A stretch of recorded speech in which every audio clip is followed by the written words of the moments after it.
मादरी ॿोलियुनि जे आलमी ॾींहं ते सिंधु सभ्यता सथ पारां कराची प्रेस क्लब में सिंधी ॿोली क़ौमी ॿोली हर ॿोली पंहिंजी ॿोलीअ जे उनवान सां तक़रीब कोठाई वई, जंहिंमें समूरे मुल्क में ॻाल्हायूं ईंदड़ ॿोलियुनि जे दानिशवरनि, आलमनि, सहाफ़ियनि ऐं समाजी कारकुननि वॾे अंग में शिरकत कई। तक़रीब जो ख़ासि महिमान प्रोफेसर एजाज़ कुरैशी हो, जॾहिं त सिंधु सभ्यता सथ जे सदर ख़ादिम हुसैन सूमरो महिमाननि जी आजियां कई। उन मौक़े ते अवामी आवाज़ टीवी सां ॻाल्हाईंदे प्रोफेसर एजाज़ कुरैशी, हमीदा घांघरो, यूनिस महर, शाहिद जतोई ऐं ॿियनि जो चवणु हो त ज़रूरी हुयो त मादरी ॿोलियुनि जे लाइ ॾियारो मल्हायो वञे, छाकाणि अक़वाम मुतहिदा जे तरफ़ां इहो ॾींहुं मुक़ररु कयो वियो आहे ऐं इन में सिंधी ॿोली ऐं ॿियूं जेके तरक़ी याफ़्ता ॿोलियुनि खे क़ौमी ॿोली कराइण जी असांजी घुर आहे।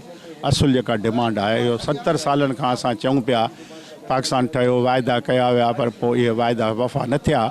हींअर घुर इहा आहे त बाबा सिंधी ॿोली खे पश्तो, बलोची, पंजाबी ऐं सराइकी खे तव्हां क़ौमी ॿोलियूं करार ॾियो ऐं उन्हनि खे सरकारी ॿोलियूं करार ॾियो। तमामु ज़रूरी आहे। जीअं बंगाली तव्हां करार ॾिनी हुई, उहा बि देरि सां।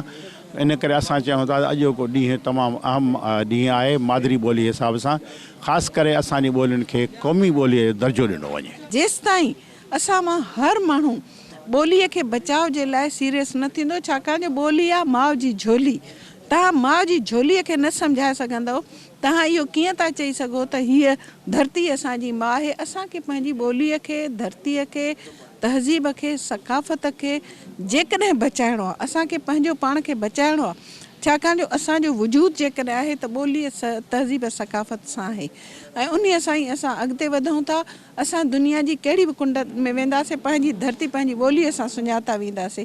तंहिंजे करे ज़रूरी आहे अॼु जो इहे सेमिनार शाबस आहे हिननि खे जो कयो अथनि ऐं इहो आवाज़ खे जेको आहे फैलणु खपे, पर रुगो आवाज़ न, हिकु ॾींहं जो न, अमली तौर ते इन ते क़दम खणणु खपे, इन जे लाइ संजीदा थियणु खपे।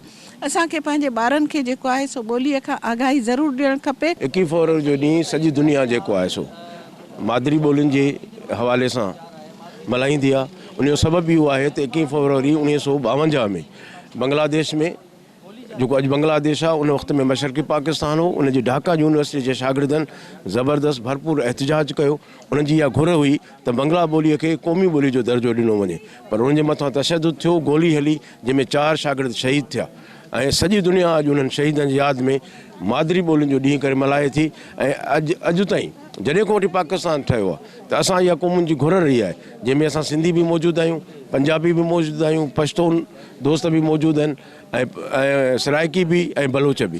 त असांजूं ॿोलियूं जेके आहिनि उहे तारीख़ी ॿोलियूं आहिनि, इन तारीख़ी वतन आहिनि असांजा, जिन पाकिस्तान जोड़ियो आहे, त उन लाइ ज़रूरी आहे त उन्हनि वतननि जी ॿोलियुनि जी बि इज़त, उन्हनि खे बि इज़त ॾिनी वञे ऐं उन्हनि खे बि क़ौमी ॿोली जो दर्जो ॾिनो वञे। ये बहुत अच्छी कोशिश है। फ्रेंड्स ऑफ सिंधु सिविलाइजेशन ने आज पाकिस्तान की कौमों की ज़बानों के नुमाइंदा लोगों को बुलाया है।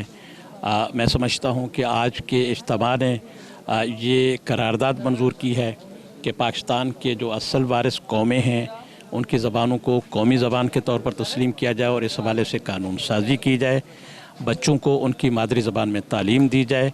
आज इस फोरम ने जो मुतालबा किया है, ये आवाज़ बहुत दूर तक जाएगी। मैं समझता हूँ कि हुक्मरानों को ये समझ लेना चाहिए। मादरी ॿोलियुनि खे अहमियत ॾिनी वञे, उनखे क़ौमी ज़बान बणाए वञे, उन्हनि जे लाइ फंड्स हुजनि गवर्नमेंट तरफ़।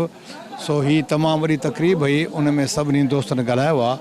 ऐं तव्हां ॾिठो त हिते पंजाबी ॿोली जा माहिर हुया, बिरोही जा हुया, बलोची जा हुया, पश्तो जो हुया, सिंधी हुया, उन्हनि सभिनी गॾिजी करे इहो आवाज़ु उथारियो आहे त इहे जेके 4 सूबा आहिनि उन्हनि जी ॿोलियुनि खे क़ौमी ज़बान कराइणो वञे ऐं वफ़ाक़ी हुकूमत जेको आहे ॿोलियुनि जी तरक़ी जे लाइ फंड्स मुक़ररु करे ऐं इदारो ठाहे। तकरीब के doctor Aftab Abro, Mehboob Ali Shaikh, professor Badar Soomro, senior सहाफ़ी तोकीर चुगताई, सरवर शुमाल, डॉक्टर असगर दश्ती, इम्तियाज खान फारान, आजिज जमाली, यूनिस महर ऐं ॿियनि पिण ख़िताब कयो। तकरीब में नसुल्ला जमाली, चंदर केसवाणी, सारंग लतीफ़ महर, निसार चन्ना, हाफिज़ सिकंदर तुनियो ऐं ॿियनि पिण शिरकत कई। विज़िट कयो अवामी आवाज़ मीडिया ग्रुप जी वेबसाइट awamiawaz.pk।